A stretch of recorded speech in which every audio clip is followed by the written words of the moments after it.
Hola, mis queridos alumnos, ¿cómo están? ¿Cómo se encuentran? Espero todos se encuentren muy bien, de maravilla. Yo estoy bastante feliz, bastante alegre de poder compartir otra clase con ustedes. Recuerden que nuestras tareas estarán habilitadas en la plataforma habitual. Recuerden también que tienen que ver toda la clase para poder responder la tarea de manera adecuada. Espero que esta clase sea de su agrado y que aprendamos mucho juntos. Ahora sí, vamos a compartir la pantalla, que se trata nuestro tema de la poesía en el siglo XIX. La poesía, qué linda, a mí me parece muy linda la poesía.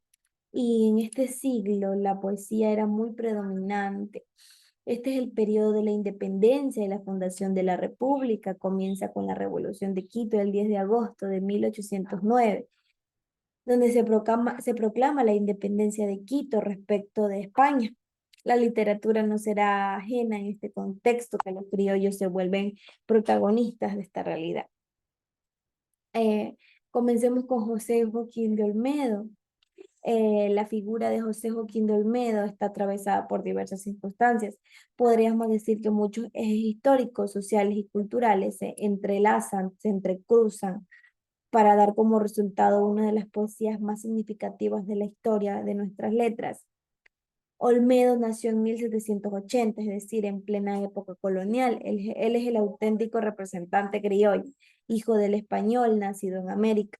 Su año de muerte fue en 1847. También nos señala ese cruce de ejes, nace en la colonia, pero muere en la República. Es por tanto un proceder de independencia, con la independencia de Guayaquil en el 9 de octubre de 1820. Olmedo asume un mayor protagonismo político. La batalla de Junín, acontecida en 1824 y con la que Simón Bolívar consiguió asegurar la independencia de Perú, él impresionó muchísimo a estas personas. Él escribió la victoria de Junín. Ahora sigamos con Dolores Veintimilla de Galindo. La poesía de esta mujer se enmarca dentro del romanticismo. Esta escuela llega al Ecuador como ya en Europa había empezado su declive, es decir, lo mejor de su producción había pasado y los autores de menor talento comenzaban a producir obras en que se abusaba de recursos propios de esta escuela, desgastándola y reduciéndola, o una simple exaltación de amor, mientras ella se dedicaba a ponerle toda la pasión a sus poesías. Una de sus poesías es Quejas, que les voy a leer un poco de la poesía. Y amarle pude el sol de la existencia. Se abría apenas soñador el alma. Perdió mi pobre corazón su calma, desde el fatal instante en que la hallé.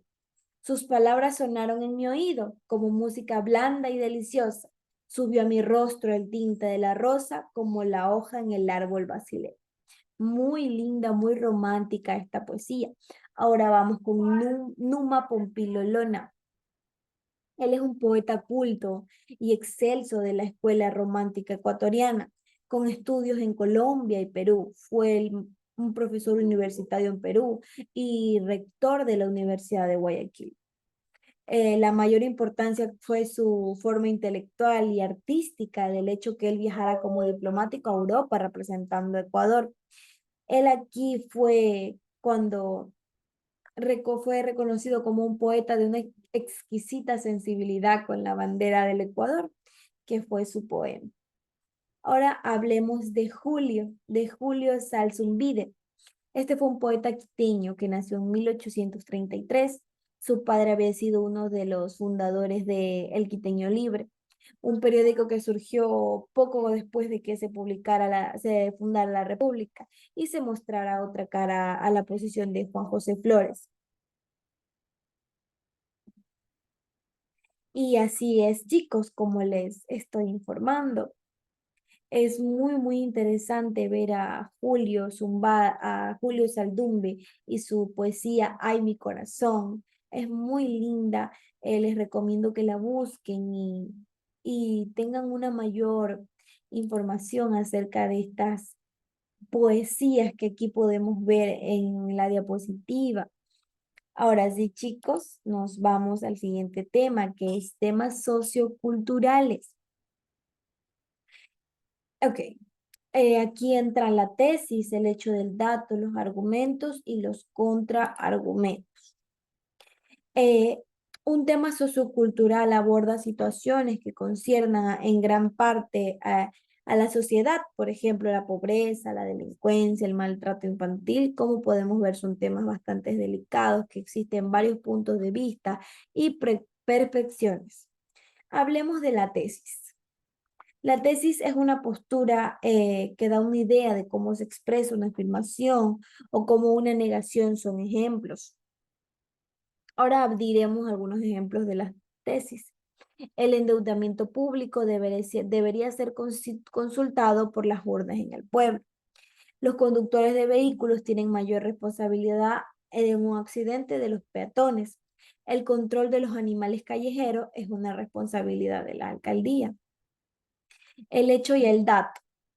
Las tesis siempre se apoyan con un hecho y un dato. El hecho es la tesis. Lo que quiere decir, por ejemplo, la contaminación daña la salud. Puede ser apoyada con el hecho de en las ciudades contaminadas han aumentado las enfermedades respiratorias o se ha aumentado algún virus. El dato, la tesis. Existe una relación entre el aumento y la concentración de las partículas contaminantes y el número de enfermedades respiratorias de las muertes. Aquí ya expresa a más profundidad el mensaje. Quiere decir que nos da otro tema, es decir, nos dice que nos está dañando, pero nos dice por qué y nos dice con datos. En cuanto a los argumentos, estos solo son ideas que demuestran o sostienen o defienden la tesis. Los argumentos podrían ser, en toda la nación lo que se debe pagar es la deuda contraída por el gobierno. Un conductor maneja un aparato que puede causar la muerte, un transeúnte no. Los animales abandonados en las calles exigen acciones de de gran variedad, solo que pueden realizarse en instituciones avaladas por la alcaldía, es decir, que las alcaldías tienen este derecho. Los temas con argumentos. Toda la nación debe pagar una deuda contraída por su gobierno. ¿Qué nos quiere decir? Que nosotros deberíamos pagar los impuestos por el gobierno. Un conductor maneja un aparato que puede causar la muerte, un transeúnte no. Es decir, el conductor debe tener muchísimo más cuenta que un transeúnte, pero eso no quiere decir que los transeúntes no tengan que tener cuenta. Y lo de los animales abandonados, pues los animales no tienen una voz para poder decir, entonces debería haber alguien que los defienda. Los contraargumentos son ideas que se oponen a los argumentos y por lo tanto cuestionan o critican las tesis que defienden dichos argumentos. Son ejemplos de contraargumentos. Los argumentos, vamos a decir algunos ejemplos. Los ciudadanos ya entregaron las urnas a sus gobernantes para poder decidir en todo. Los transeúntes también pueden provocar accidentes, en lo que les decía. Los ciudadanos deben ser corresponsables de los problemas generados por ellos mismos. Aquí nos está dando lo opuesto a los argumentos, por ejemplo, el argumento nos daba como ejemplo, un conductor maneja un aparato que puede causar la muerte, un transeúnte no, y en contraargumentos tenemos los transeúntes también pueden provocar accidentes. Ok, chicos, entonces vamos a cambiar de diapositiva y aquí podemos ver las transformaciones que hay, los procesos que hay que vendrían siendo la introducción, la historia de la literatura, los personajes, las obras clásicas, los escritores, la bibliografía, que es muy importante para todos estos argumentos, contraargumentos, para nuestra escritura argumentativa.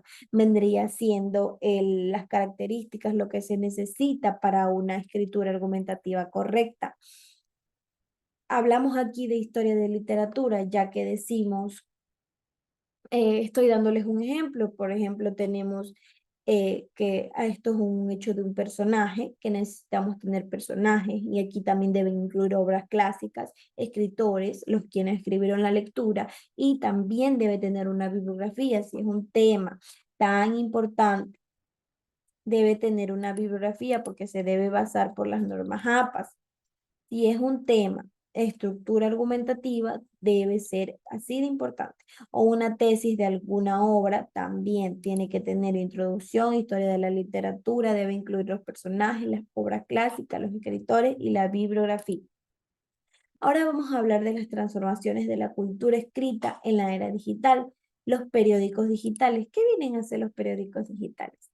¿Ustedes creen que Facebook es un periódico digital? Probablemente sí.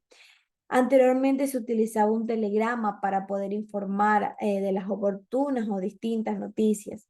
De no existir un telégrafo, que es el aparato a través de los cuales se notificaba, la noticia no llegaba a tiempo. Uno de los tantos campos de la revolución digital se ha revelado influyentemente y también es transformadora en los medios de comunicación. Ya no necesitamos unos periódicos para poder informarnos, ahora solo necesitamos Facebook o TikTok. Y ahora por último, chicos, vamos a ver un video muy interesante. Les pido que por favor presten mucha atención. Chicos, hoy vamos a ver un tema llamado Transformaciones de la cultura escrita en la era digital.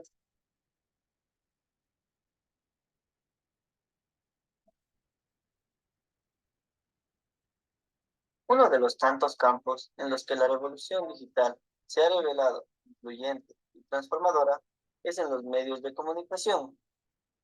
A estas alturas ya podemos ver televisión por internet. Son muchas las radios que transmiten también su señal por la red.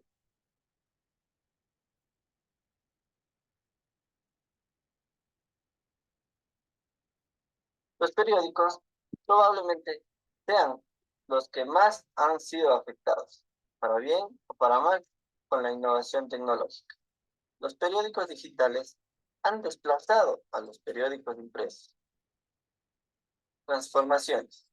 El hecho de que los periódicos ahora puedan consultarse en formato digital ha provocado algunas transformaciones a nuestra cultura, entre las que podemos citar abundancia de información, inmediatez informática e interacción con los lectores.